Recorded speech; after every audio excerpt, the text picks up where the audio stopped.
Ya, la segunda pregunta. ¿Cuáles son los pasos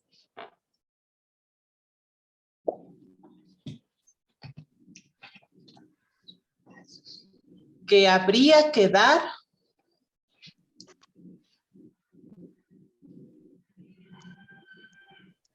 para renovar al pueblo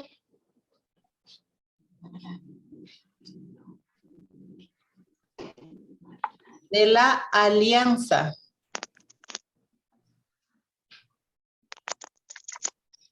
¿Puede repetir, por favor? ¿Cuáles son los pasos Son los pasos que habría que dar de renovar el pueblo de la alianza. para renovar al pueblo de la alianza en su vocación original, Liberar al pueblo de la alianza en su vocación original,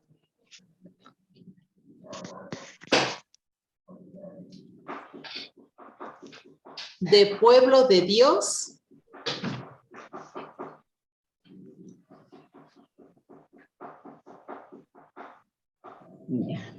y construir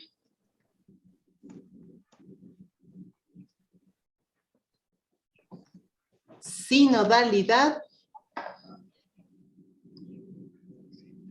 en el texto que acabamos de leer.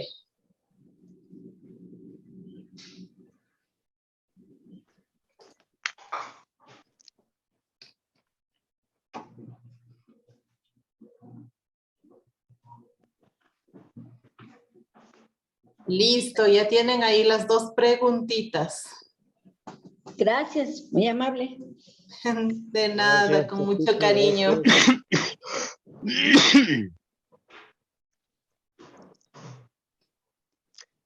Buenos días. Muy buenos días.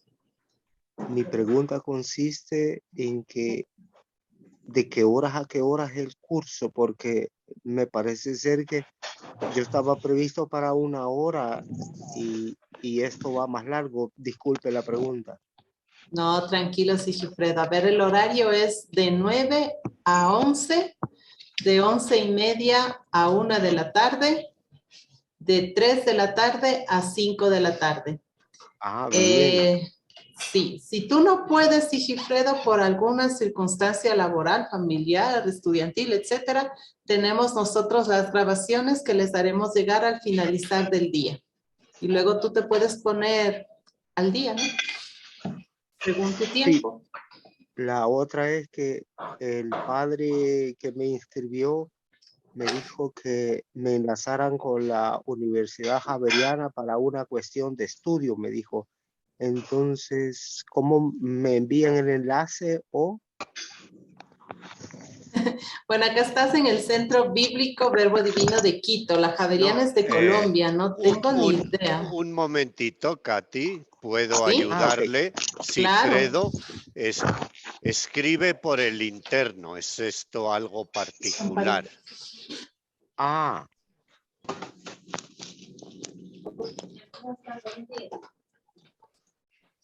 ¿Ves? Ahí sí. Rosita María Rubio, desde hace algún ratito estás con que el sonido está muy bajito. Yo te recomiendo que salgas y vuelvas a entrar porque está muy bien. O álzale el volumencito, alguien que te ayude, porque todos escuchamos realmente bien, mi Rosita. Mil disculpas. Como tienes tiempito, más bien salte y vuélvete a entrar con el mismo link y revísale el audio tuyo, el de tu computadora.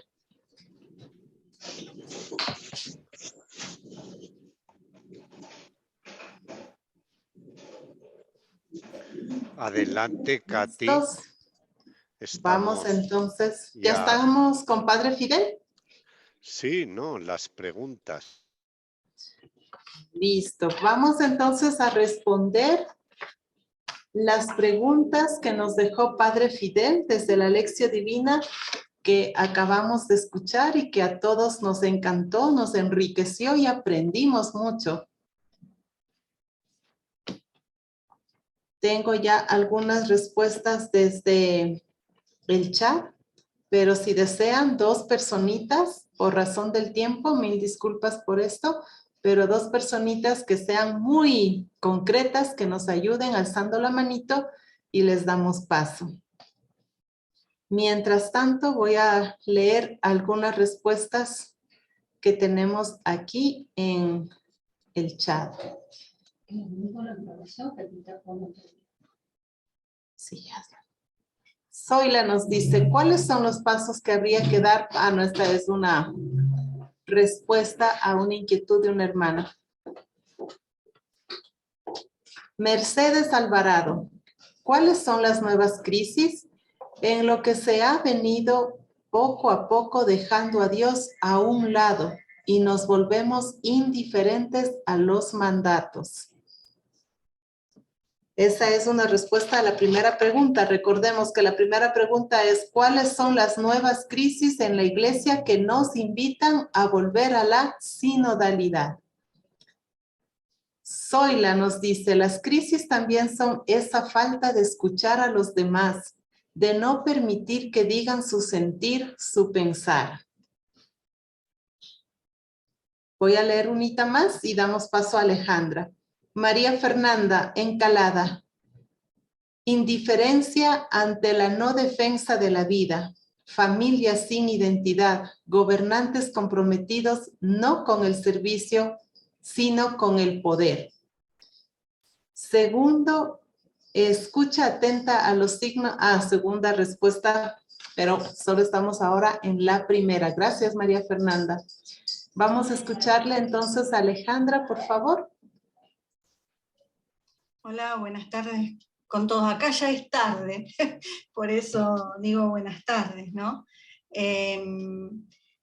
Concretamente lo que se me vino y lo que vamos caminando en este momento y pastoralmente, escuchándolo a Fidel, creo que también hay un problema de miedos al cambio, a este cambio de mentalidad, a la metanoia.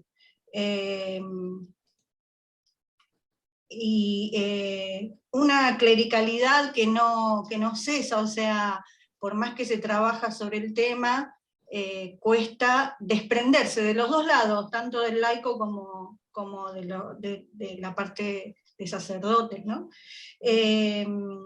Una falta de escucha en las comunidades, hago mea culpa, cuesta escuchar lo diferente, cuesta escuchar todo esto nuevo que va surgiendo en la sociedad, estos cambios de paradigma y de gobernantes, ¿no? Bueno, eso principalmente. Y un miedo a perder la institucionalidad de la iglesia. O sea, yo siento como que nosotros como cristianos comprometidos a veces hay un temor a que se eche a perder, a que se contamine, no sé, algo así. Lo digo abiertamente con el corazón en la mano, ¿no? En la confianza del retiro. Gracias, Alejandra. Y una sola intervención más para responder a esta primera pregunta. ¿Cuáles son las nuevas crisis en la iglesia que nos invitan a volver a la sinodalidad? Le vamos a escuchar a Rosita María, por favor.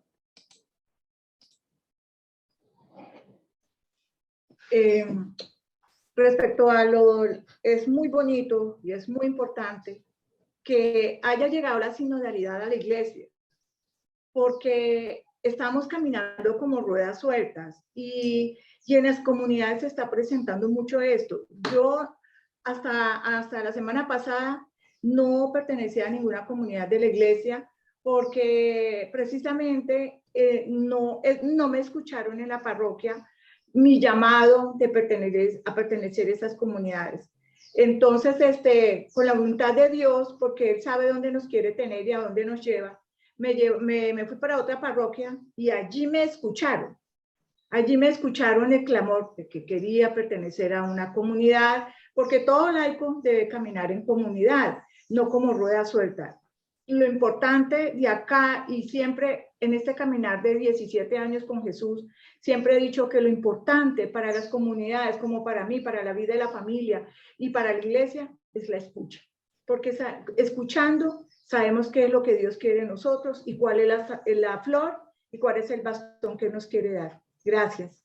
Gracias, Rosita.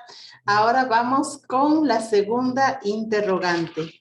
¿Cuáles son los pasos que habría que dar para renovar al pueblo de la Alianza en su vocación original de pueblo de Dios y construir sinodalidad en el texto que acabamos de leer?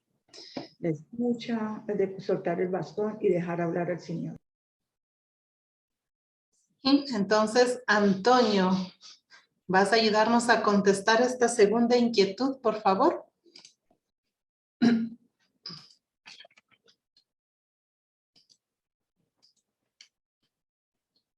Antonio.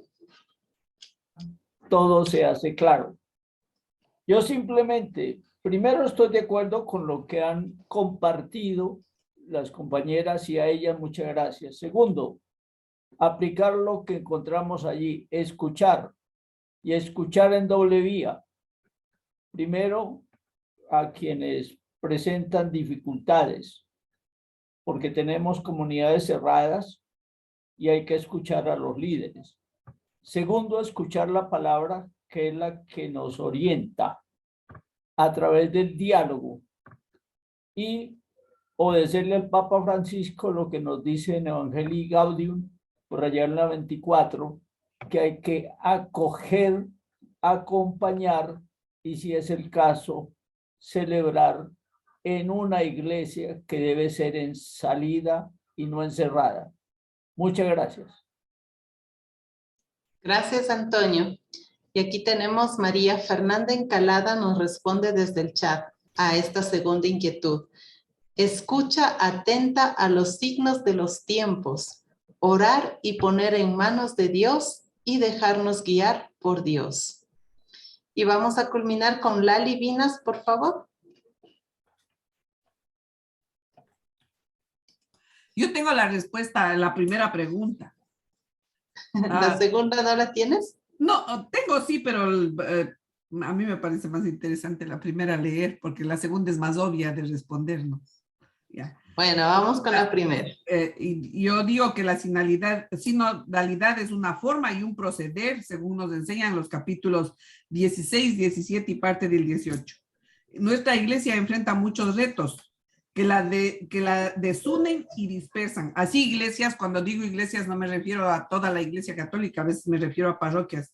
Existen iglesias muy conservadoras y muy pocas iglesias progresivas, iglesias de acción e iglesias inertes. La sinodalidad es imperativa para poder nosotros ser llamados cristianos católicos, porque solamente fraternizando, unidos, como un solo cuerpo, podemos decir que estamos en el camino del amor y en el de manejarnos en una iglesia que marcha unida en todos los tiempos. Muy bien. Para la segunda pregunta, que es ¿cuáles son los pasos a seguir? Deberíamos estar comunicados con las autoridades ministeriales, las autoridades de las comunidades, y debemos someternos al llamado de Dios. Es lo que debemos hacer para que pueda florecer la respuesta de Dios. Porque si no nos sometemos a lo que Dios nos pide, jamás va a florecer ningún bastón. Esa es mi respuesta. Gracias. Gracias, Lali. Ahora escuchemos a Padre Fidel para que él nos haga un feedback de todo lo que hemos dicho. Sé que hay muchas respuestas, mil disculpas que por el tiempo no puedo leer a todas, pero ya nos vamos dando cuenta por dónde este auditorio se encamina con toda la charla recibida, con toda esa lección divina. Lo escuchamos, Padre Fidel. Muchas gracias a todos los hermanos que han participado, haciendo sentir su voz, su pensamiento, sus reacciones. Gracias, Katy, por ayudarnos con la moderación en este primer ejercicio compartido. Pero no hemos escuchado a los hermanos que están aquí en sala. Y yo creo que sería bueno, antes de hacer una síntesis, escuchar algunas de las voces que están aquí. Hace un rato, cuando terminábamos la primera sesión, aquí muy juiciosos, muy silenciosos y reflexivos, yo los veía escribir las respuestas a las dos preguntas. La pregunta sobre las nuevas crisis que hoy pues, nos llevan a volver a nuestra vocación original de sinodalidad, porque tiene que ver con eso. Y dos, cómo releer, cuáles son los pasos que ayudan. Pues el texto nos dio 3 pasos, pero ¿cómo los releeríamos? Entonces... Sí, yo les invito, pueden acercarse, les movemos este micrófono para que les escuchen. Bien. Quien quiera participar, entonces viene hasta acá y le ponemos el micrófono. ¿Quién quiere responder la primera pregunta, Cris? Y sencillamente exponer algo de lo que he escrito. Venga, alguien más. Acérquense. Una sillita. Buenos días, queridos hermanos, queridos padrecitos. Lo que yo he visto en este tiempo como crisis de la iglesia, que hay bastante corrupción en lo que es referente al amor al dinero, bastante odio a los que son diferentes a nosotros en lo que respecta, por ejemplo, sea la homosexualidad o también a las personas de los indígenas, por ejemplo, y lo que es abusos a niños. Son unas crisis muy fuertes dentro de la iglesia. Y en la escucha, tal vez no hacernos de la vista gorda, que no está pasando. Son cosas que suceden, que no estamos abiertos a tal vez a pensar diferente, no estamos abiertos a aceptar también a esas personas que las vemos diferentes.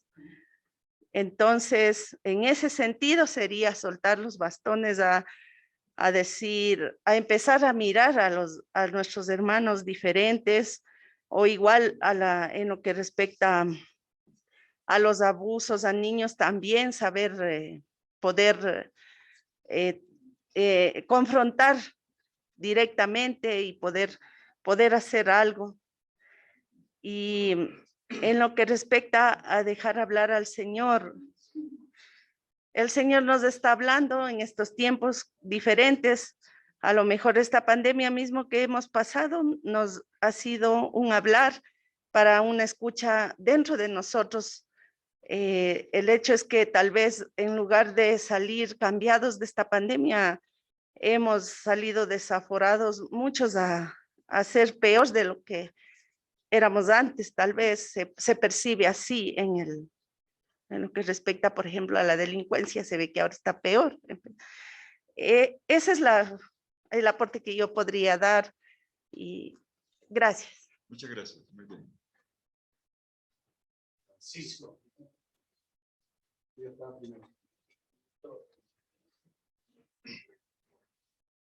Muy buenos días a todos, aquí los presentes y a los que nos ven por medio de su Padre, y a todos. Para mí es un privilegio. En ocasiones se había visto por Zoom, pero no es lo mismo que estar aquí presente. La primera pregunta es nos habla sobre la crisis. Primeramente, para mí es el miedo al no poder hablar o a lo mejor equivocarme. Es lo que a veces uno se tiene, el que la sociedad nos critique. También la revelación, ya la compañera y algunos habían dicho ya el resumen de en cuanto a lo que es la revelación. Y también la revelación contra la iglesia, la falta de fe que muchas veces tenemos, y por esa falta de fe a veces caemos. Y la fe que nos falta es contra Dios, por eso a veces nos critican, nos juzgan, porque a veces no estamos preparados. Estos encuentros para mí me fortalecen. Y dejar que nuestro corazón hable por sí solo, porque si dejamos que hable, Dios entra en nosotros por medio del Espíritu Santo. La segunda pregunta cuáles son los pasos que nosotros deberíamos. La verdad hay muchos pasos, pero me gustó este paso tan sencillo que nos hizo el Padre hoy en la mañana, que decía que las ramas, de esas ramas, de ese bastón que tenemos, dejarlo que florezca. Y una vez que florezca, dejar esos frutos, esas semillas que sean en la sociedad, a lo mejor en la misma familia, en nuestro entorno, en la pastoral, a donde nosotros pertenezcamos, para que el Señor también nos dé esa fuerza, esa sabiduría que tenemos en el hogar, en la familia, en el prójimo. Y cuáles, nos decía sobre los pasos. Los pasos que yo veía o sea, es algo sencillo y simple, pero se parece así, pero no. Porque a veces nosotros hablamos y no dejamos hablar. Es lo que decía de pronto. A veces nos hacemos los sordos, no queremos escuchar. Hablamos y no queremos entender. Es simplemente, para mí, es dejar que hable el Señor. Muchas gracias.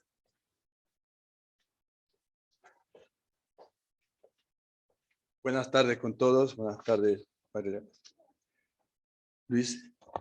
Uno de los aspectos principales es la escasa vocación sacerdotal. Se ha envejecido nuestra iglesia en ese aspecto, ¿no? Y eso también hace que nosotros los laicos no hayamos asumido esa identidad sacerdotal. Y se ve en el efecto que se da en el ambiente exterior de nuestros templos. No hay misión.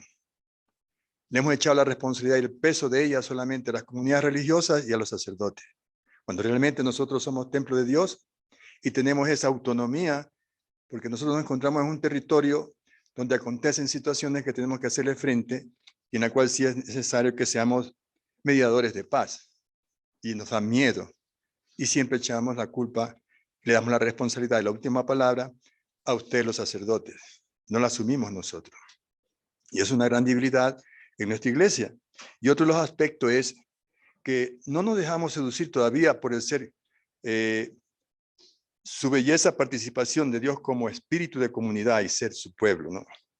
Estamos muy divididos entre la espiritualidad del imperio y esa espiritualidad que nos propone ser su pueblo. Todavía somos, como en ciertos aspectos, mentes faraónicas.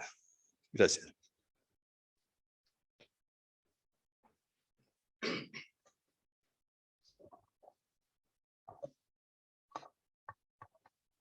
Y en el ejercicio que acabamos de hacer ya es parte de la sinodalidad, escucharnos unos a otros, y vamos ahora a avanzar, porque quería retomar más cosas, pero no, vamos a avanzar porque en el camino mismo lo que vamos compartiendo irá madurando, digamos, decantando y alcanzando nuevos niveles de comprensión y de expresión. Padre Fidel, solo, perdón, un favor enorme, especial y mil disculpas que tenga que molestar en este caso.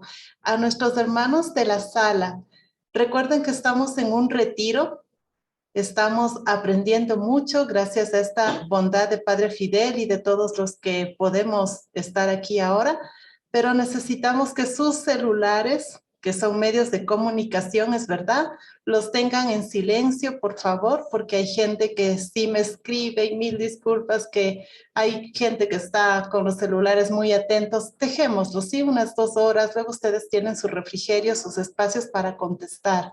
Por favor, es una petición con mucho corazón, con mucho respeto y con misericordia para todos los que estamos hoy aprendiendo este tema tan bonito. Perdón, Padre Fidel. Vamos a abrir nuestras Biblias en el Salmo 133. En la liturgia de las horas es el 132, siempre es un número menos, por una razón que no vamos a explicar aquí y que alguna vez en un curso de salmos que dimos aquí ya aclaramos. Salmo en nuestras Biblias, Salmo 133. En la mañana de hoy, que la inicial, en este punto de partida del curso de la sinodalidad en la Biblia, hemos querido colocar como las dos caras de la moneda, una cara oscura, tenebrosa, lo que no es, y vimos desde la crisis del mismo pueblo de Dios, y cómo esto fue una llamada a renovar, a una renovación del pueblo en el éxodo, en el caminar. Vamos a ver ahora la segunda cara de la moneda, la cara luminosa. El Salmo 133 que hemos escogido no es un salmo cualquiera. Es la síntesis de la teología del pueblo de Dios.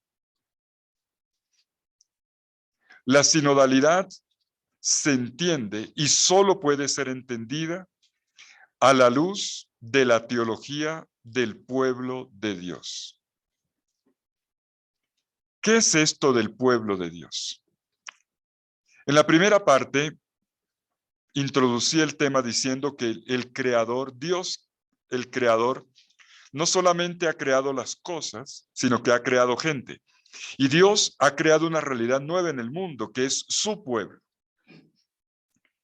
El pueblo de Dios es obra de Dios, es creación de Dios, hecho con la mano de Dios. Lo mismo que va a pasar en el Nuevo Testamento con Jesús de Nazaret, como dice el Evangelio de Marcos en el capítulo 3, versículo 14, que creó 12, no que instituyó, como dicen algunas traducciones, como si fuera un acto jurídico, venga, reunimos y ya está hecho. No, Él creó. Fue como algo que se hace artesanalmente con las manos, es un trabajo, es una obra. Dios creó un pueblo, Jesús creará el nuevo pueblo de Dios, el pueblo de los 12. Y esto tiene como punto de partida la experiencia de la alianza. Escuchen bien, la experiencia de la alianza. Cuando el pueblo de Israel es sacado por Dios por medio de Moisés de la tierra de Egipto, Dios lo lleva al Sinaí para establecer con él, sellar con él una alianza. Berit se dice en hebreo, para sellar una alianza. El pueblo en libertad se entrega a Dios y Dios se entrega al pueblo. La alianza es una experiencia matrimonial. Es una experiencia esponsal que consiste en una mutua entrega y por lo tanto en una mutua pertenencia que hace que la vida del uno circule en la del otro. Para que haya alianza, para que se dé este compromiso y esta nueva realidad, se requería de la libertad. No puede haber matrimonio sin libertad. Es una de las grandes tragedias de la humanidad. Cuando una persona está enamorada de otra y la otra no quiere, y entonces si no es contigo te mato, o algo así, no sé si han escuchado, yo creo que en Ecuador, gracias a Dios, eso no ocurre, yo creo que no, pero infelizmente hay feminicidios, no solo homicidios, situaciones de pareja que terminan trágicamente, y todo porque se olvida un principio esencial: a amar no se puede obligar. El amor se seduce, no se impone. Se logra por seducción, por atracción, por enamoramiento, nunca por imposición. Nadie puede amar obligado. Y no puedes obligar a nadie a que te ames. ¿Qué es que me tienes que...? No, eso no se puede. ¿Por qué? Porque el amor es una ofrenda. El amor es la ofrenda de la propia vida. Y esto solo es posible en la libertad. Y esto tiene que ver con el éxodo. ¿Por qué Dios libera? Dios libera no solamente porque, ay, pobrecito el pueblo como sufre. Claro que sí, tiene que ver con eso. Pero hay una razón mucho más de fondo. Para que en la libertad los dos puedan entablar una alianza. Hay un acto de consagración. El uno al otro se entregan mutuamente y se reciben. Y esto se resume en la fórmula típica, clásica de la alianza en la Biblia, que es: yo soy vuestro Dios, vosotros sois mi pueblo. Yo soy el Dios de ustedes, ustedes son mi pueblo. La alianza es como ponerse el anillo. Dios le pone el anillo al pueblo en el dedo. Yo me hago tuyo. Yo soy tuyo. Yo me doy a ti con todo lo que yo soy. Y yo te recibo. Yo te recibo. El pueblo le dice, yo me doy a ti. Y por lo tanto yo voy a vivir de corazón a corazón contigo, en comunión de proyecto contigo. No solo del proyecto, sino hay una circulación de vida y de amor con Dios. La alianza es una circulación de vida y de amor que se convierte en un compartir el proyecto de vida. Pues bien, esto nace en el Sinaí. Capítulo 19 del libro del Éxodo. El pueblo en libertad se congrega a una en la presencia de Dios, presidido por Moisés, y este pueblo en presencia de Dios recibe un nombre. Se le denomina la Asamblea del Señor. En hebreo se dice Kahal. Kahal. Lo podemos escribir en nuestro cuaderno Q-A-H-A-L. Kahal. El Kahal del Señor, el Kahal Adonai. El pueblo es la asamblea del Señor. Asamblea no es una reunión cualquiera. Es el pueblo convocado, reunido, llamado por el Señor. Para ser pueblo de Dios, uno no se apunta en una lista y dice yo quiero ser. No, no, no. Al pueblo de Dios se llega por vocación. Como llamado fue Abraham, llamado es cada miembro del pueblo de Dios, de la misma manera. Dios llama. Por cierto, esto tiene que quedar muy claro en nuestra teología de la misión. ¿Qué es hacer misión? Es ayudar a cada hermano a escuchar el llamado que Dios le hace. ¿Para qué? Pues para que le entregue su vida a Él y para que reciba la vida que Dios le da. Y esto se vive al interior de una comunidad. La comunidad es la congregación de los llamados por el Señor. Esto se llama en el Antiguo Testamento, en lengua hebrea, el Kahal Adonai. En el Nuevo Testamento, esto se va a decir con una palabra griega que les va a sonar familiar. En griego se dice eclesia. ¿Suena familiar? La eclesia, de donde viene la palabra iglesia. La eclesia. Eclesia es una palabra compuesta en griego ek, etz, kaleo. Kaleo es el verbo llamar. La eclesia es la comunidad de los llamados. O mejor, la comunidad de los que han sido llamados y han respondido. Voy a ser más claro. Ustedes están ahora aquí porque han respondido a una llamada. Ustedes son cristianos porque han respondido a una llamada. Ustedes son pueblo de Dios porque Dios los ha llamado y han respondido. Y esto es lo que constituye todo. Una palabra inicial de Dios, una palabra primera, que no solamente me ha creado y me ha dado existencia, sino que me ha invitado, me ha convocado. ¿Para qué? Para ser de Dios. Y para recibir en mí la vida de Dios. En el Antiguo Testamento, la asamblea del Señor, Kahal Adonai. En el Nuevo Testamento, esta asamblea se llama en griego la iglesia, la eclesia. Y estamos hablando del mismo pueblo de Dios. El mismo pueblo de Dios que ahora en la plenitud de los tiempos, en la persona de Cristo, va a vivir una nueva alianza. La plenitud de la alianza que se realiza en la sangre de Jesucristo, muerto y resucitado por nosotros. Esto es lo que la Biblia va a diseñar, va a trazar en su recorrido en la revelación y nos va a entregar. Y esto está a la base del texto que vamos a leer ahora. El texto que vamos a leer ahora nos sitúa en el Antiguo Testamento todavía. En el Antiguo Testamento, el Salmo 133 recoge este ideal del pueblo de Dios. El pueblo de Dios que ha sido llamado, para entregarle su vida a Dios. Es un pueblo consagrado a Dios que vive de la misma vida de Dios. Y viviendo la misma vida de Dios, se constituye en la familia de Dios. Este es el pueblo de los hermanos. Vamos a leer entonces el Salmo 133.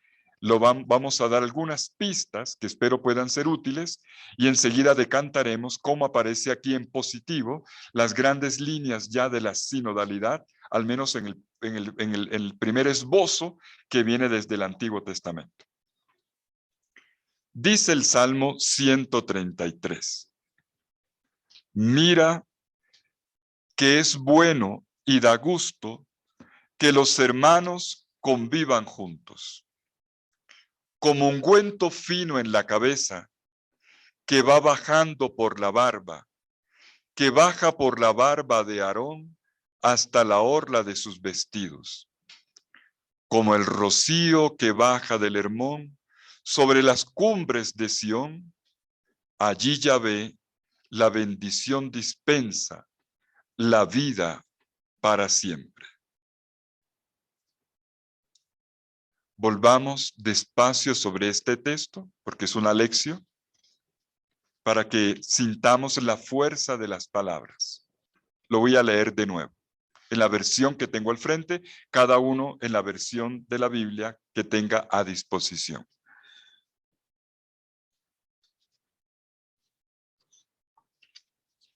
Mira que es bueno y da gusto que los hermanos convivan juntos. Como un ungüento fino en la cabeza, que va bajando por la barba, que baja por la barba de Aarón hasta la orla de sus vestidos. Como el rocío que baja del Hermón sobre las cumbres de Sión. Allí dispensa Yahvé bendición, la vida para siempre. Nos han puesto en pantalla una traducción del texto.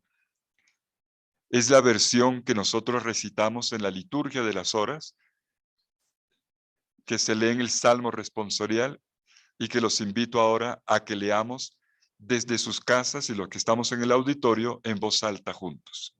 Es el mismo texto, otra traducción. Ved qué dulzura, qué delicia convivir los hermanos unidos.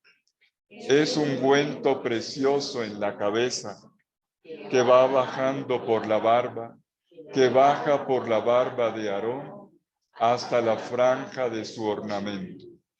Es rocío del Hermón que va bajando sobre el monte Sión, porque allí van la bendición, la vida para siempre. Vamos a hacer algunas anotaciones sobre este texto, concretamente 3. Vamos a digerir el texto y luego los invito, una vez que lo hayamos leído de punto a punta, degustándolo, a que lo reelaboremos cada uno, así como hicimos en la primera parte con unas preguntas, luego también lo reelaboremos y ahí proyectemos la sinodalidad, tema que en la tarde de hoy ya tomará vuelo con la parte conceptual y luego con la serie de textos que haremos recorriendo el Antiguo y el Nuevo Testamento. Eso es apenas la puerta de entrada. El Salmo 133, en la liturgia 132, en la pantalla dice 132 porque es la versión litúrgica. Primera anotación, es un salmo que pertenece a la familia de los salmos de peregrinación. Este es un salmo de peregrino, de caminante. Dentro del Salterio, el libro de los Salmos, entre los Salmos 120 y 134, tenemos una colección de 15 salmos que empiezan todos con la anotación, esto lo pueden ver en la Biblia misma, todos empiezan con la anotación canción para las subidas. En hebreo, Tzir Ma'alot, canción para ascender, que es una manera hebrea de decir canción de caminante, que va en peregrinación al monte Sión, al templo del Señor. Puesto que el templo de Jerusalén está en la cumbre del monte Sión, que está a 800 metros sobre el nivel del mar, 820 para ser exactos, la peregrinación es una subida. Y es una subida que ya habla de la mística propia del encuentro con Dios, que es una ascesis, un ascender, un proceso ascensional hasta el encuentro con Dios. Pues bien, este salmo pertenece a esta familia. Que el salmo de la fraternidad o de la comunidad de los hermanos que se unen, que viven en unidad, pertenezca a los salmos de peregrinación es un mensaje. Es un precioso mensaje. El pueblo de Dios se constituye siempre como pueblo peregrino. El pueblo de Dios no es un estado, no es una nación, no es un grupo estático que se encuadra dentro de unos muros, dentro de unos límites. Ni siquiera es un pueblo sentado y esperando a ver qué va a pasar. El pueblo de Dios es un pueblo caminante. Y caminar es una dinámica de vida que implica desinstalación, que implica búsqueda, apertura a nuevos horizontes, que sugiere creatividad, inventiva, que implica también esfuerzo. Y por supuesto el ponerse de acuerdo para poder hacerlo juntos. Entonces, que el Salmo 133 pertenezca a la familia de los salmos de los caminantes, de los peregrinos que van hasta el encuentro con el Señor, ya es un mensaje. Porque el pueblo se hace tal peregrinando. Por eso no es extraño que en el lenguaje clásico de nuestra iglesia, y este lenguaje es hermoso, siempre diga la iglesia que peregrina en Ambato, ¿no? La iglesia de Dios que peregrina en el Brasil, ¿no? Es una manera de decir, porque esa es la naturaleza de la iglesia. La iglesia no se congela, no se vuelve un cubo hecho. La iglesia es una comunidad en éxodo. Es una comunidad siempre en peregrinación, siempre en movimiento, siempre en movimiento. Y para ponerse en movimiento y estar siempre y hacer el camino implica ponerse de acuerdo. Implica ponerse de acuerdo y dejarse orientar, por supuesto. Esta primera anotación la podemos todavía verificar en el mismo texto, en los versículos 1 y 3. Observemos, por favor, la primera palabra del Salmo. La clave de sol del Salmo, que es la anotación, canción de caminantes, de peregrinos, porque esto es el pueblo de Dios, enseguida aparece verificado con dos palabras. Primera palabra, versículo 1. Miren, miren, o vean, observen. Esa es la primera palabra del Salmo. Dense cuenta. El texto hebreo dice, Hine matov umanaim shevet ahim gam yahat. Así dice el texto hebreo. Hine matov umanaim shevet ahim gam yahat. La primera palabra, como la acabamos de escuchar, es hine. Hine. Hine en hebreo es una interjección. Por eso la expresión vean no es suficiente, es atención, miren esto. Hine, atención, miren esto. En lengua italiana hay una palabra que se aproxima mucho, es la palabra el padre Laurens, que habla perfecto el italiano, de hecho yo he aprendido con él palabras en italiano. En italiano se dice ecco, ecco, en italiano se dice ecco, ecco, ecco. En español decimos, epa, atención, mira esto. Es más o menos para que entendamos la fuerza de esta primera palabra, vean, miren, las traducciones dicen miren, vean, hine en hebreo, es más o menos como cuando por la mañana Al levantarse usted abre la ventana y si tiene la fortuna, de pronto no tiene un edificio al frente o no tiene una paredilla, si tiene la fortuna de ver el jardín o ver, como me toca a mí aquí en esta casa, de ver hasta allá, hasta el Cotopaxi, te invito a abre tus ojos, vamos a contemplar el paisaje, la hermosura de la fraternidad del pueblo de Dios. Así empieza el Salmo. Te invito a oh caminante. El caminante necesita mirar horizontes. Un caminante necesita paisaje que lo motive, que lo invite. ¿Para dónde va? ¿Hacia dónde me encamino? Atención, miren esto. Así empieza. Te invito a descubrir el paisaje de la fraternidad del pueblo de Dios que camina unido. En el versículo 3, al comienzo del, el versículo 3, en la tercera línea del versículo 3, se dice allí. Mi traducción, la que tengo aquí en la pantalla, dice porque allí. En hebreo se dice sham, sham, allí. Al principio, versículo 1, al pueblo peregrino, al pueblo caminante se le dice, atención, miren esto. Al final se le dice, allí sucede esto.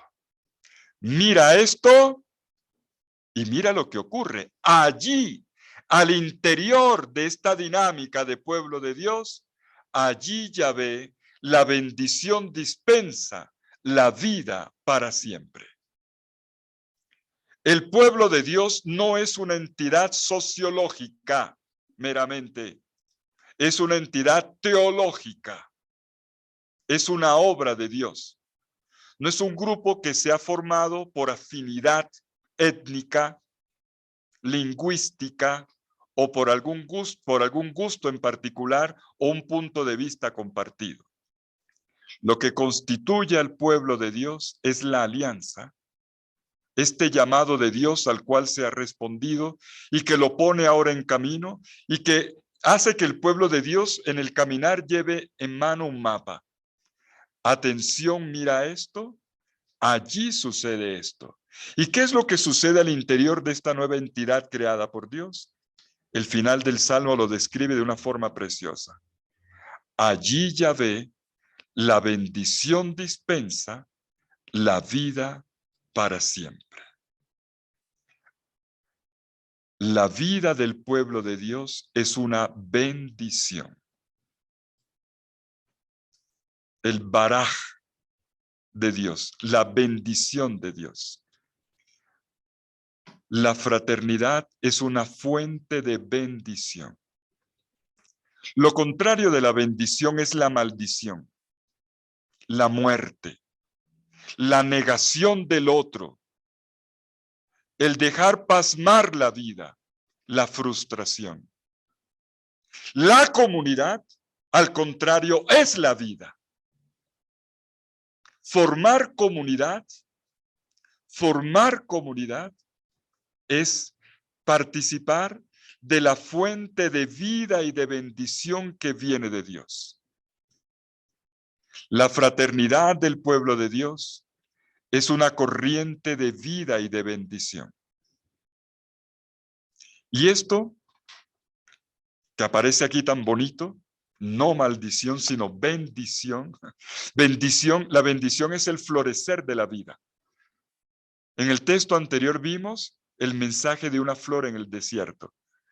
Y uno de ustedes completó la imagen cuando vio inclusive, además de las flores, vio frutos. ¡Qué bello! Claro que sí.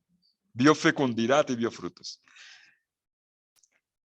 La vida del pueblo de Dios es una flor que fructifica, o que trae frutos, que trae vida. Bendición, bendición. Y incluso el texto enseguida lo aclara. Allí, al interior de esta sinodalidad, hay una lluvia de bendición. Hay un río de bendición. Esto es lo que importa. Nosotros no estamos haciendo reingeniería eclesiástica. A mí ese me preocupa cuando confundimos todo esto que estamos viviendo. A ver, ¿y ahora cómo vamos a organizar mejor? Como si fuera un tema meramente organizacional. No, no, no, no, no. Estamos volviendo a la fuente, mis queridos amigos. Allí Yahvé la bendición dispensa. Fuera toda maldición, es decir, todo lo que niega la vida, lo que no deja crecer, lo que no deja ser, lo que no deja ser feliz. Allí Yahvé la bendición dispensa, y digo, lo aclara con la última frase. La vida para siempre. Eyele Jolam en hebreo. La vida para siempre. Esto es vida. Perdóneme que lo insista. Sinodalidad no es una cuestión de metodologías solamente o de cómo vamos a ahora hacer las encuestas, organizar o reestructurar o tomar simplemente las decisiones. Todo eso vendrá. Es una fuente de vida. Una bendición que genera vida, que hace reverdecer todo. Es más, el texto dice vida para siempre. Vida para siempre, vida eterna en la Biblia, es la misma vida de Dios. No es solo la vida en una duración atemporal e infinita. No se trata de la dimensión cuantitativa de la duración del tiempo de la existencia. Se trata de aquello que lo constituye cualitativamente, que es la esencia misma de Dios, el ser mismo de Dios. Él es el eterno. La eternidad es la vida de Dios en mí. La eternidad es la vida de Dios en mí. Vida para siempre. Como si el Salmo ya se estuviera asomando inclusive al cielo. La vida eterna. Y hay que aclararlo, hay que decirlo, porque ustedes son muy buenos estudiantes de Biblia y saben que este texto es un texto del Antiguo Testamento que todavía no conoce la escatología de la resurrección y de la vida eterna como se entiende en el Nuevo Testamento, en el cristianismo. Pero aquí ya se abre una ventana. Hay una vida que pide eternidad. Hay una vida que pide un para siempre. Y por lo tanto la sinodalidad es un camino del pueblo de Dios que termina ¿dónde? En el cielo. Termina en Dios. La sinodalidad perfecta es el cielo. Es la vida que compartiremos todos en Dios. Fíjense cuánto se nos ha dicho aquí ya en la primera anotación. Primera anotación. Este es un salmo de peregrinos que pertenece a los cantos de los peregrinos, estos cantos que se recitaban o se cantaban en la subida al templo de Jerusalén, cuando el orante llegaba emocionado, anhelando el abrazo con Dios en el templo y viviendo la reconciliación con Él y la ofrenda. La sinodalidad es la expresión de un pueblo peregrino, de un pueblo caminante, y que caminando, como lo expresa el Salmo 133, descubre el horizonte de una propuesta. Atención, miren esto, primera palabra del Salmo, Giné, para descansar en la última frase del Salmo, allí. ¿Qué ocurre allí, en este hermoso paisaje? Allí Yahvé la bendición dispensa la vida para siempre, la vida de la comunidad del pueblo de Dios, de la alianza del pueblo de Dios, es una corriente de vida y de bendición, que por donde pasa todo lo transforma. Transforma el desierto en un jardín. Transforma vidas negadas, excluidas, apagadas, en existencias vitales, plenas y realizadas, donde nos acogemos y nos promovemos unos a otros en el proyecto de Dios. ¿Quedó clara la propuesta? Miren cómo el Salmo nos pinta en positivo, primer gran rasgo de lo que es la sinodalidad. Pero todavía hay un detalle más en esta primera anotación.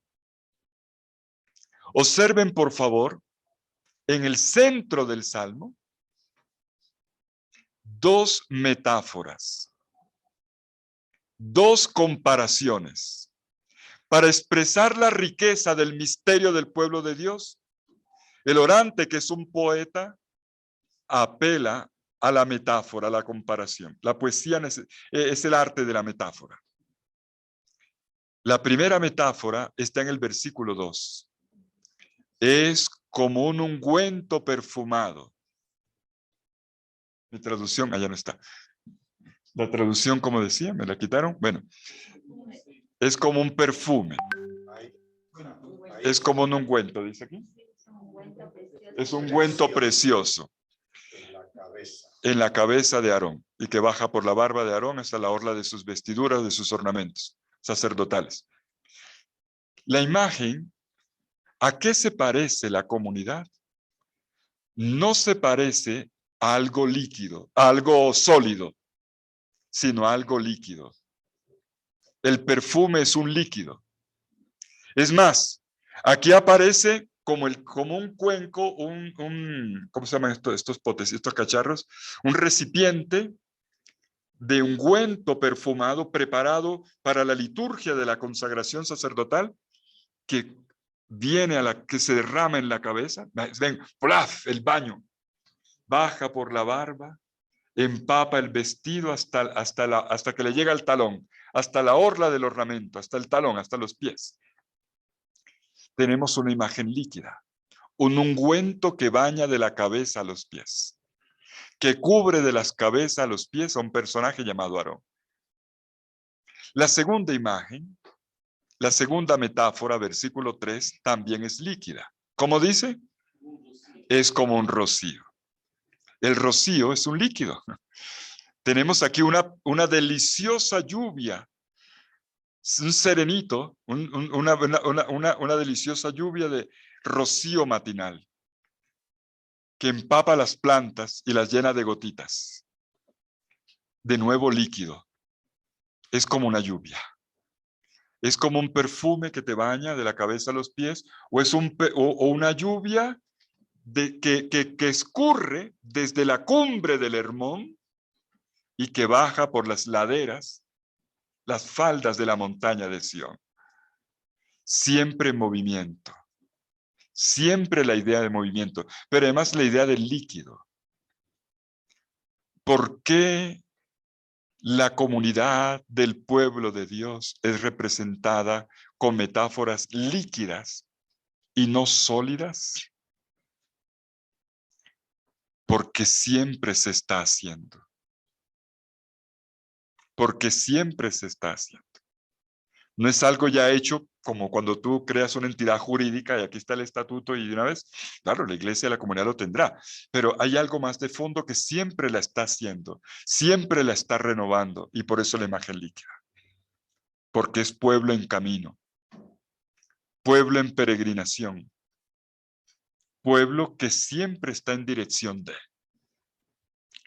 Esta es la primera anotación, la idea de una peregrinación en el cual se descubre el horizonte, miren esto, allí sucede esto, y que lo expresan las dos imágenes centrales del Salmo, que son dos metáforas líquidas. Pasemos a la segunda anotación. Anotación número 2. Detengámonos en el versículo número 1, en la cual se nos entrega el secreto del pueblo de Dios. ¿Qué es lo que lo constituye como pueblo de Dios? Es la unidad. Hine matov umanaim shevet ahim gam yahat. Todo esto para decir gam yahat en hebreo. Todos están entendiendo, ¿verdad? No le tengan miedo no le tengan miedo a la lengua hebrea. El hebreo es fácil. Si ustedes vieran en Israel cómo hasta los niños ya desde chiquitos lo hablan perfectamente. Claro, no hay problema. No le tengan miedo al griego, que en Grecia los niños lo hablan perfecto. No, es fácil. La última que me interesa es gam yahat. Gam yahat. Es un término compuesto que significa en unidad. Yahat es la unidad. Todos en unidad. Pero permítame leer el versículo completo. Miren, qué bueno, qué dulce habitar los hermanos en unidad. Acabo de hacer traducción literal. Habitar, Shevet, los hermanos, Ahim, Gam Yahat, haciendo la unidad, trabajando por la unidad. Pero el Salmo comienza felicitando esto. Esto es bueno. Es lo primero que dice, esto es bueno. Y yo me permito decírselo a ustedes, y se los digo con mucho cariño. La fraternidad, la comunidad, siempre hay que evangelizarla. Quiero decir, siempre será más fácil el aislamiento, el caminar solo aparte por la propia cuenta, que caminar con otros. Y por eso hay que evangelizarlo. Hay que decir, esto es bueno. Esto es un valor. Estar juntos es un valor. Tener amigos es un valor. Tener hermanos de comunidad es un valor. Tener familia, construir familia es un valor. El matrimonio es un valor. La comunidad es un valor. Esto es bueno. Y tenemos que decirlo con énfasis porque infelizmente, y digo así, infelizmente, ha corrido por ahí, una frase que ha hecho carrera en la historia de la espiritualidad en los últimos 4 siglos, que la conocen bien los padres que hablan latín. Vita communis, máxima penitencia, ¿no? Cuando uno entra a la vida en comunidad, lo saludan algunos con esa frase así toda, así tenebrosa. Vita communis, máxima penitencia. La vida en común es la máxima penitencia, ¿no? Y bueno, ¿y quién fue a quién se le ocurrió decir semejante frase tan desgraciada? Pues la dijo un santo jesuita además. San Juan Berman la dijo en el siglo XVII, que menos mal que se murió pronto, porque quién sabe qué otra barbaridad hubiera dicho. Y además es santo. Pero bueno, no, pero en realidad lo que quería decir no era negativo, es la manera como se interpretó después. Vita communis máxima penitencia en realidad no es que sea, sino que esto requiere purificación. Para poder vivir en común hay que hacer purificación personal. Claro, eso es lo que quiere decir. Pero bueno, cada uno, yo siempre digo, ¿no? A mis amigos teólogos, cada uno la cuenta según como la va en el baile. Digo, cada uno, algún problema tuvo por ahí, entonces ahora, ya le tiene miedo a la vida en comunidad. No, tampoco. Y el Salmo comienza evangelizando la vida, la fraternidad. Una manera de invitar a ser pueblo de Dios. Esto es un valor. En el mes pasado un mes entero, casi en Roma, estaba conversando con un amigo teólogo que me dijo en un momento así una frase que a mí me puso los pelos de punta. Yo no sé ustedes cómo ponderan esa frase, pero a mí me puso los pelos de punta. Me dijo, el gran fracaso de la Iglesia Católica ha sido que no ha podido formar bien las comunidades. No ha podido formar comunidad. Haga comunidad, se desbarata comunidad. Bueno, hagamos comunidad, hagamos y al final terminamos sacramentalizando. Sí, la gente viene porque viene a la misa, pero ¿y la comunidad? ¿Y la comunidad? Bueno, era su punto de vista. Yo no sé ustedes qué pensarán, lo dejo para su reflexión. A mí me puso los pelos de punta y la verdad me puso a pensar. Puede ser, inclusive pensar que puede ser un tanto exagerado, porque cada uno también la cuenta según cómo la viva. Yo tengo la felicidad de estar en una comunidad muy agradable, entonces. Pero la desgracia, decía mi amigo, la desgracia no, el fracaso, decía, de la pastoral, está hablando de la pastoral de la iglesia, es que no ha logrado formar comunidad. Pues el Salmo dice, esto es bueno. Recuperemos la vida en comunidad. Decirle a cada uno, tener amigos es lo mejor que te puede pasar. Caminar juntos con hermanos es lo mejor que te puede pasar. tener una comunidad y una familia es lo mejor que te puede pasar. Ahí empieza todo. Lo que no le gusta a Dios es la solitariedad. El hombre no fue hecho, el ser humano no fue hecho para estar solo. Es una frase que también está en la Biblia. Y cuando nosotros buscamos la solitariedad, al final eso nos pasa factura. Porque terminamos resolviéndolo de otra forma y no siempre de la forma más feliz. No hay que confundir, atención, clarificación de términos, soledad con solitariedad. No hay que confundir soledad y solitariedad. Aclaro, la soledad es una necesidad, es una condición humana. Y el que no sabe estar a solas, tampoco sabe estar en común. Tampoco sabe compartir. Un santo español al que le tengo mucho aprecio, un místico del siglo de oro, español siglo XVI, San Juan de la Cruz, decía en el cántico espiritual, la música callada, la soledad sonora, la cena que recrea y que enamora. Es la mejor definición de soledad que yo conozco. La soledad sonora. San Juan de la Cruz, San Juan de la Cruz. Es San Juan de la Cruz, que no es de allá de tu tierra, no es de allá de Pamplona, es de acá de Castilla, de Castilla.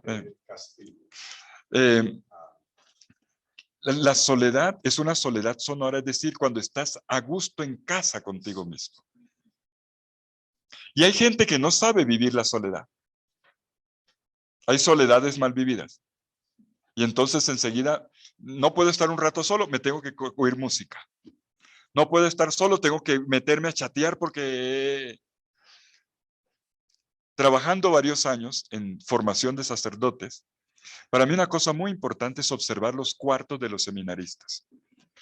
¿Cómo está un cuarto? Eso ya dice cómo está la vida interior. Si tú ves por allá un calzoncillo tirado, las medias, eso habla de un desorden interior también, ¿eh? Por fortuna yo no voy a conocer los cuartos de ninguno, entonces...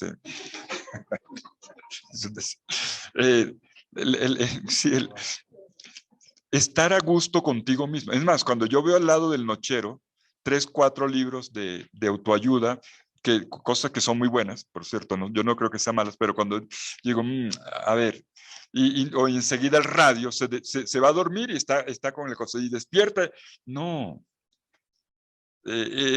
Quien no sabe estar a solas, eso algo dice de tu personalidad, de la manera como gestionas tu vida interior. La soledad es una necesidad y hay que saber estar a solas, permítame la expresión, con una soledad habitada. La soledad es una soledad habitada, no es una soledad vacía, es una soledad habitada. Habitada por Dios, tú eres templo del Señor. Habitada por ti, que en tu interioridad cultiva la relación con la Trinidad. Tú no estás hueco por dentro. Tu casa está habitada. Y tienes que saber gozar tu casa y vivir tu silencio y tu soledad. Y todos tenemos que aprender a reconciliarnos con nuestra soledad. Todos tenemos que aprender a reconciliarnos con nuestra soledad. Y lo primero es admitirla. Todos nosotros, permítame la expresión, todos tenemos aquí por dentro un huequito que nunca se va a llenar y que siempre nos acompaña y se llama la soledad. ¿Les puedo contar algo personal? Pero que por favor no salga de aquí. Que no salga de América Latina, por favor, porque es muy personal. Hace algunos años estaba yo de vacaciones en mi casa y le puse conversación a mi papá, a quien le tengo una gran confianza. Y estábamos desayuno caribeño. Desayuno caribeño tiene de todo. Ahí se come de todo. Eso no es el desayuno europeo que un cafecito y salga corriendo y galletica de soda. No. Y estábamos desayunando y yo le dije a mi papá, papá, me siento solo. Y mi papá, sin dejar de comer, me respondió, y yo también. Y yo le dije, papá, estoy hablando en serio. Estoy hablando en serio, no me tomes del pelo. Y me dijo, Fidel, y yo también. Y dije, pero papá, ¿cómo me dices eso? Mi mamá es la mujer más boba del mundo. Vive todo el día detrás de ti, pendiente que no sé qué, que la cosa, que la comida, que la pijama, que la ropa, que no qué, todo el tiempo, que la pastilla. Mis hermanos, todos, somos 9 hermanos, viven pendientes de mi papá. Además, mi papá es súper amiguero. Si mi papá pudiera, cantaría todos los días la canción de Roberto Carlos de Yo quiero tener 1.000.000 de amigos. Ese es mi papá. Y además, como ha sido profesor toda la vida, pues lo conoce montones de alumnos y es el profe. Y mi papá me dice, y yo también me siento solo. Y pues no te puedo creer. Y para mí, esa respuesta de mi papá fue determinante. Porque yo pensaba que eso que yo sentía era por el celibato. Y ese día entendí que inclusive una persona casada, aquí hay varios casados, también puede sentir soledad. Aún con miles de amigos, o con 10 hijos, o 9 hijos, y con la mujer más amante del mundo, también puede sentir una soledad. Para mí eso fue importante. Es decir, es verdad que hay soledades de soledades, ese es otro punto. Pero todos llevamos por dentro un huequito que tenemos que saber llenar, con el que tenemos que reconciliarnos. Y que no es llenándolo con cosas. Y cuanto aparato sale, me lo compro, y una de mis hermanas, yo le tomo del pelo porque cuando está así con su neura, sale al supermercado, se compra unas medias y vuelve y ya viene con una sonrisa.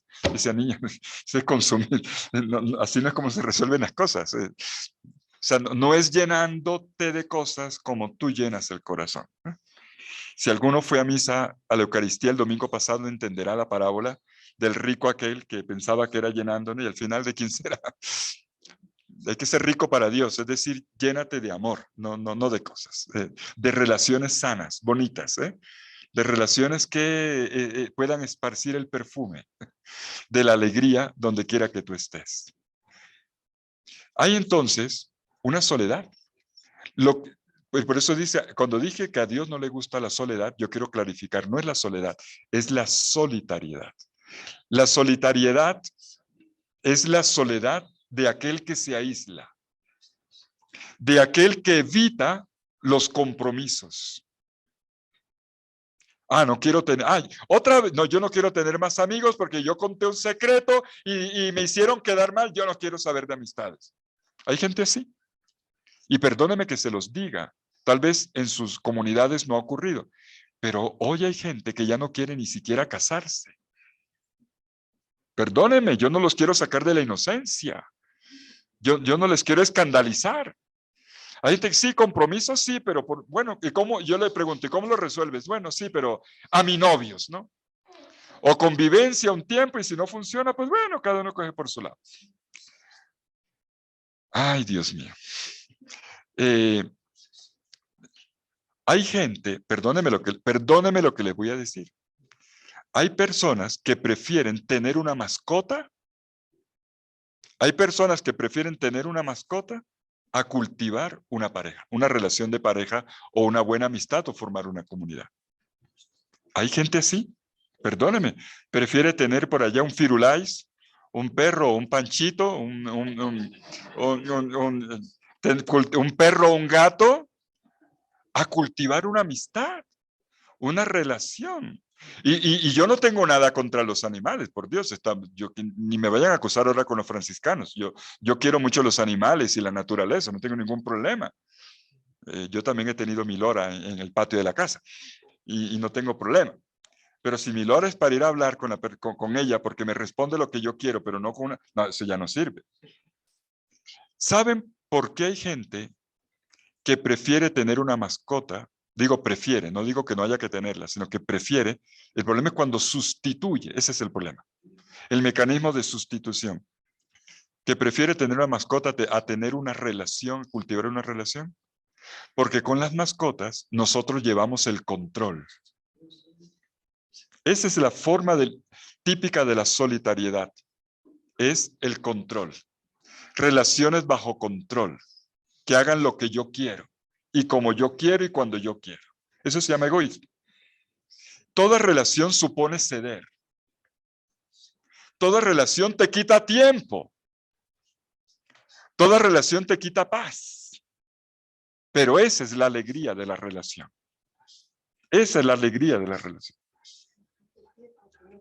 Te va a incomodar.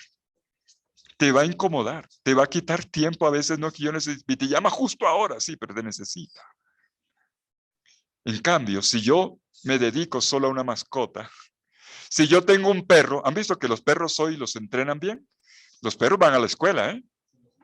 Ya hay escuelas de perros y también hay hospital de perros y también hay guardería de perros, hay psicología de psicólogo de perros y ya también le hacen vacaciones a los perros y todo. De todo. Si usted tiene un perro bien entrenado, esos perros que, digamos, usted ya está bien educado y entonces le dice, venga para acá, y viene el perro, siéntese, y se siente el perro, váyase, y se va, tráigame las pantuflas, y viene con las pantuflas del perrito, ¿no? Siéntese, y se sienta, haga eso con su esposa y verá, haga eso con su marido y verá. Queremos relaciones donde nosotros tenemos y el poder, lo que hablamos hace un rato. Y eso no es. La cosa no es por ahí. La cosa no es por ahí. Qué triste cuando en una comunidad, y aquí me refiero ya a la vida religiosa, esto no ocurre, eso solo por allá en Papúa Nueva Guinea, muy lejos, que a veces ocurre que entre personas que viven en la misma casa no se hablan casi. En cambio, pasa el gato, ay, mi sifú, ay, mi panchito, ay, mi no sé qué. Acarician el gato y el perro, pero no le dan los buenos días a su hermano.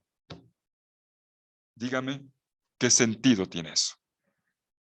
Eso se llama solitariedad. Y el hombre no fue hecho para estar solo. Ni siquiera los sacerdotes en el celibato estamos solos. Lo nuestro es otro tipo de relación. ¿Quién ha dicho que lo mío es solitariedad? Comparto la soledad que vivimos todos los seres humanos, pero lo nuestro no es una soledad. Yo no tengo una pareja no porque no me gusten las mujeres, ni porque no quiera sostener una relación, sino porque lo estoy viviendo de otra manera. Si esto no desborda en una relacionalidad sana y bien llevada, mi celibato es falso. Mi celibato es una mentira. Es para vivirlo en la comunidad, para formar, para desbordar y generar relaciones fecundas donde el Señor me pone, aquí donde esté. Esto es bueno. ¿Entendieron la primera palabra? Esto es bueno. Miren, esto es un gran valor y este es el chip que tenemos que ponernos en el camino de la sinodalidad. Si no, lo que vamos a ver es un montón de formalismos. No. Es un valor recuperar la vitalidad de las dinámicas relacionales. Esto es la construcción, reconstrucción de un tejido relacional en el Señor. Que además, y escúchenme la segunda palabra, esto es bueno. Miren el texto, esto es, aquí está, ya me lo volvieron a quitar. Esto es bueno, esto es dulce. El texto hebreo Naim significa esto llena. Como cuando, no sé si alguna vez han ido a Tierra Caliente, porque esta ciudad es tan fría. Bogotá también, Cartagena, bueno, mi tierra sí, el calor. En Tierra Caliente, usted exprime una naranja, tiene sed y es eso, algo que no solamente te quita la sed, sino que más te sacia. Esto llena. La relación te llena el corazón, las cosas no. Uno como tú. ¿Se acuerdan la historia de Adán y Eva en la creación? Que el Señor le coloca delante todos los animales y dice, no, ninguna de estas es la relación adecuada. Voy a hacerle una Eva, voy a hacerle una pareja. Otro como tú. Otro como tú. No es con mascotas como se llena el corazón. Con mascota pasas un rato y te entretienes, está bien. Y además hay animales tan lindos, pero no, es otro como tú. Otro como tú. Y esto llena el corazón. ¿Y qué es lo que llena el corazón? Atención con esto. Habitar, segunda línea del Salmo. Habitar los hermanos todos juntos.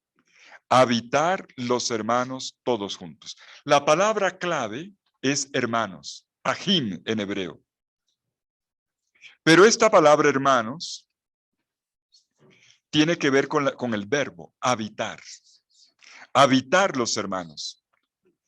En hebreo, shevet, el verbo que aparece conjugado como shevet, es el verbo hebreo yashab. Yashab, escuchen esto, literalmente es plantar la tienda. No se refiere a una casa de ladrillo. Hacer la comunidad es como construir una casa. Y por eso el habitar está dicho como construir, yashab, hacer la casa. Pero no es la casa de ladrillo. Yashab es la tienda, la carpa. La carpa. Es como plantar una carpa. Y escúchenme, por favor, y esto retengámoslo ahora y para siempre. ¿De dónde viene el misterio de la fraternidad en la Biblia? Viene del vientre de la madre. Repito, viene del vientre de la madre. Otro principio bíblico. Principio bíblico. La primera casa que tú has habitado es el útero de tu madre. Esa fue tu primera casa. Ahí viviste 9 meses. Ahí creciste. Ahí fuiste alimentado. Ahí recibiste las primeras expresiones de amor en la acogida de tu madre. La pregunta de la Biblia es si hemos compartido, los hermanos, hijos de la misma madre, hemos compartido el mismo vientre, el mismo útero, el lugar sagrado, el sagrario, el lugar más sagrado del mundo, que es el vientre de mamá, donde el Creador nos llama a la vida.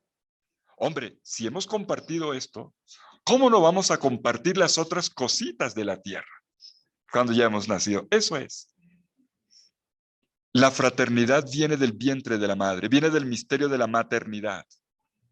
Porque la casa de la familia es la expansión del vientre de la madre.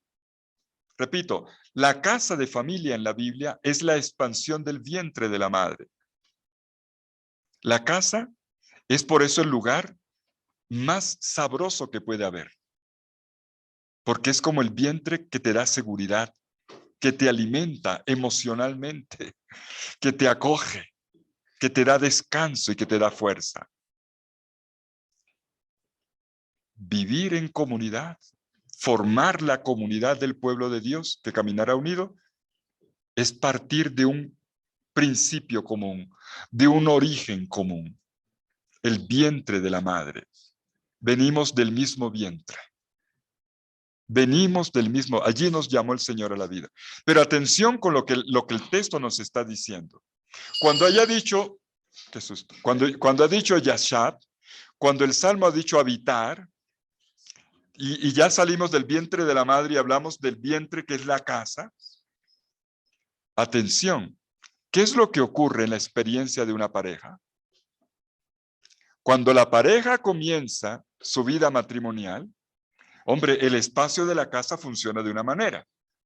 Pero cuando viene el primer hijo, la casa se replantea. Ya hay que pensar en que el agua caliente no alcanza, hay que poner otro tenedor en la mesa, el mercado, un cuarto, una silla más. Es la tienda, por eso no es de ladrillo, es una carpa. La tienda hay que desplantarla para expandirla, para acoger al que llega. Y cuando viene el segundo hijo, lo mismo, y los que vengan. Eso es una comunidad.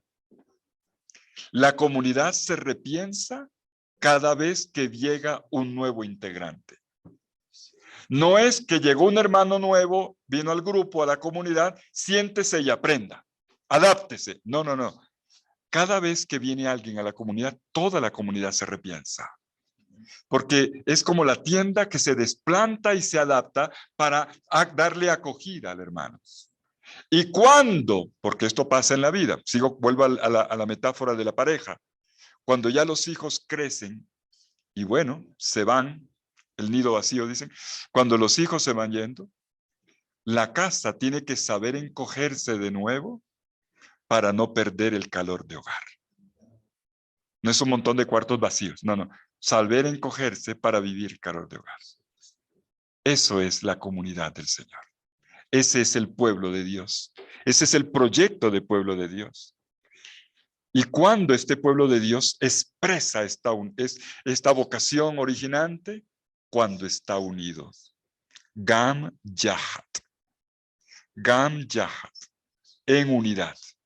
La traducción no sé cómo decía acá, pero la mía es clarita en decir Gam Yahat, cuando forman unidad. Ustedes lo saben por experiencia. No es lo mismo cuando hay un evento en la familia, una eventualidad, inclusive positiva, hay un matrimonio y no llegó alguno de los hermanos. ¿Y sí qué pasó? Bueno, porque está en el extranjero, listo, entendimos. O cuando muere alguien, ni que Dios lo quiera, muere alguien en la casa, ese funeral no es igual y el duelo no se vive igual cuando están todos que cuando alguno falta, ¿cierto? O cuando mamá está enferma, o el abuelo, o algo pasa. Lo que hace que el pueblo de Dios sea pueblo es el estar unidos. Esto no es a distancia. Esto no es virtual en el sentido, bueno, hay virtualidades, no puede estar muy conectado. Me explico, esto requiere encuentro. Miren, qué bueno, qué dulce habitar los hermanos juntos. Esta es la línea número 2 del Salmo 133. Esta es la gran teología del pueblo de Dios. Es un habitar, es como construir una casa. Todo lo que nos va a ocupar en estos días, nos va a seguir ocupando, es cómo se construye esta casa. Pero ¿cuál casa? Es la casa de una familia que tiene un origen común y un destino común. Y que no puede ser tal si no trabaja por la unidad, por el encuentro. ¿Cómo hacerlo? Eso es la sinodalidad. ¿Cómo lograrlo? Y si lo lográramos, entonces los dos adjetivos con los que empieza el Salmo se vuelven verdaderos. Esto es bueno. Este es el gran valor de mi vida. Esto me llena el corazón. Esto es dulce, como algo que me sacia y me llena internamente. Bueno, no alcanzo a explicar ahora la tercera línea del Salmo, la tercera parte, pero lo vamos a hacer al comienzo de la tarde, a las 3 de la tarde para cuando los espero. Por lo tanto, por lo pronto ya tenemos 2 líneas que yo los invito a reflexionar y permítame plantear ya una pregunta sobre cada línea. La primera pregunta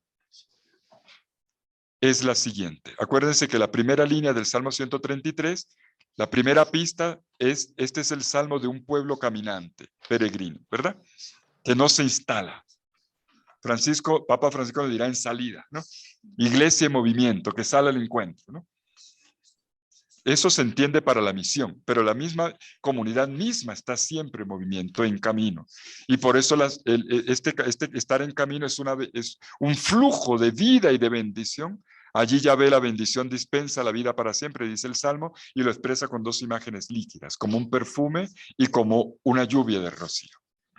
Caminantes, peregrinos, un flujo de bendición con imágenes líquidas que indica siempre creatividad, adaptación, apertura a lo nuevo. Primera pregunta entonces, planteo la pregunta. ¿Nos percibimos instalados, acomodados o como peregrinos dispuestos a dar nuevos pasos con creatividad y desprendimiento? Primera pregunta.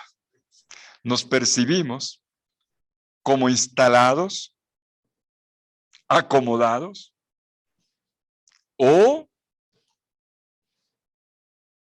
como peregrinos, como caminantes?